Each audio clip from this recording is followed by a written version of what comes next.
Hey YouTubers, today we're going to be doing a coolant flush on my daily driver, the Taurus. And to find out what coolant you need, you just need to consult your owner's manual. And for the Taurus it says I need 10.5 liters of a yellow colored coolant. And it's specific, it'll tell you like this one, it's like Motorcraft Premium Gold Engine Coolant. But you can get anything that's a light kind. So you just go to your local automotive store like AutoZone or Pet Boys, and they can help you pick out the right one. Okay, for this job I got the Prestone 50/50 mix. You can get the concentrate, which you have to dilute it down yourself with distilled water. It is a little bit cheaper doing that way, but just for the convenience, I just got the 50/50 mix and got enough to do the whole project. And then right here I got some distilled water. So once we drain the bad coolant out, or the old coolant, we're going to just put in some distilled water to kind of flush it out a little bit better before we put in the new coolant. Okay, we jacked the car up because to drain the radiator, we're going to have to access the peacock valve. Underneath it's a plastic valve, and we have a splash shield that we're going to have to take off. So we'll do that here in a minute, but just a side note about safety, don't do this when your car is really hot. Because when you open this with like a cap on your coolant reservoir, it has pressure behind it. If you open it, it can just spray out and get you in your face and stuff. So make sure your car is somewhat cool before you do it. Another note before you do the coolant flush is that when you're driving it a little bit to kind of circulate it, make sure you have your heater on to get that hot coolant through the heating core. So just to make sure that that coolant has been circulated and it's not just stagnant. And a tidbit on the coolant, once we get done with it, we're going to recycle it. So you can take it to AutoZone or, again, any other automotive shop, and they should take it and recycle it. Because this stuff is very poisonous. I mean, animals drink it, it tastes sweet to them, and it will kill them.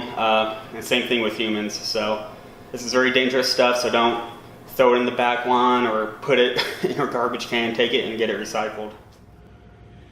Okay, to remove the splash guard, we gotta take this bolt out. There's one on the other side, along with taking these 3 plastic clips out.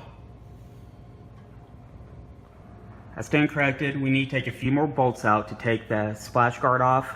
So there's gonna be a few of the bolts right on front of that lip. So once we get those out, this thing should pop out. Okay, with the splash guard removed, we can see the peacock valve. It's that plastic valve right there. That's kind of yellowish, whitish. So that's going to be the point where we just open it up and the coolant's just going to drain from it. All right, we loosen up the peacock valve and we have a little drain spout, which is very convenient. If it's not coming out, don't forget to remove the cap off the radiator coolant reservoir tank.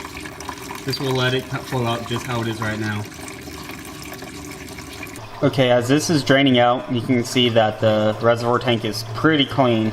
Usually you can see some sediment or anything like that just lying at the bottom. What you can do is, if you do have that problem, is get a hose and just in a nozzle and just put it in and shoot the water into it, or agitate it a little bit, and then it will just drain back out into the little bucket that you're draining into. So since our reservoir tank is really clean, we're not going to mess with it. We're just going to continue with the flush with nice clean distilled water. We poured the spent antifreeze into a jug, so you kind of can see that it's not as bright and fluorescent as it is when it's new, but it still doesn't look too bad, honestly.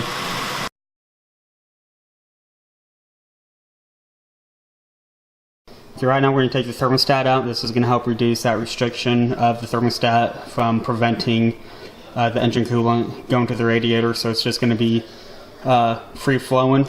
So you got to remove the air intake, and then the thermostat's going to be right in this bad boy. So we got the thermostat out. So what I did next was start the car up for a little bit and let the pump try to push out any of the coolant out of the engine block and catch it. And when I was done with that, I went over and, again, remember, filled up the reservoir tank with distilled water and having the car run a bit with no restrictions. Since the thermostat's out, let it run a little bit, circulate, and then we're going to drain it. We'll see how much cleaner it looks.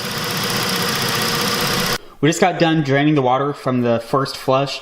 The water looks a little bit yellowish, but it did kind of cut down in probably half, I'd probably say.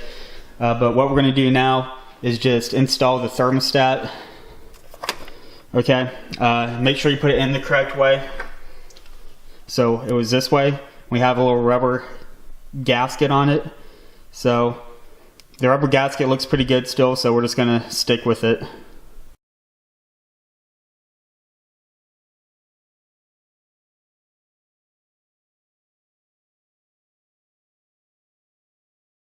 Okay, so we have the thermostat back in. We closed that peacock valve. Everything's buttoned up. We're going to put the coolant back in, the 50-50 mix. Get it filled up, start the car, let it fill up the whole system, and then top it off with what we need.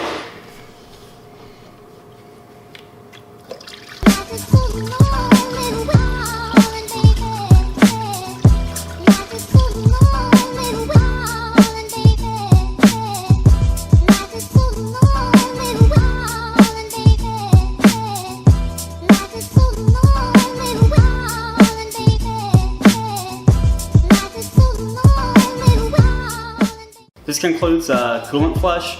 So again, what I did after I filled it up with coolant, turned the car on, let the pump suck some of that liquid in, purge air out, and then topped it off a tiny bit. And then after that, just put everything back together. So put that splash guard on, close that peacock valve, and that was basically it. So if you like this video, give it a thumbs up. Let me know what you think I need to try next. But as always, thanks for watching.